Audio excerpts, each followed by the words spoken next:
Les derniers gouvernements ont définancé la solidarité nationale. La stratégie est toujours la même, réduire un maximum de dépenses au détriment des assurés et des professionnels et la lutte contre la fraude sociale, ce qui est loin de permettre des économies pérennes, bien au contraire. Vous détournez les yeux de l'éléphant au milieu de la pièce, à savoir la dette Covid qui aurait dû être assumée par l'État et compensée à l'euro près, mais le gouvernement a transféré à la CADES et boum, les exonérations fiscales, les de cotisations sociales, etc.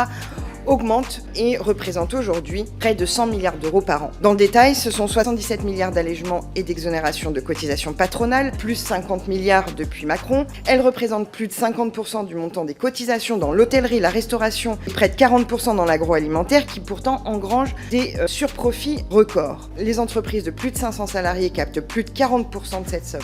Les derniers gouvernements ont définancé la solidarité nationale. Pourquoi ne pas revenir sur ces exemptions comme la prime Macron, les stock options, les retraites par capitalisation, l'intéressement, les tickets resto, qui représenteraient déjà plus de 20 milliards d'euros.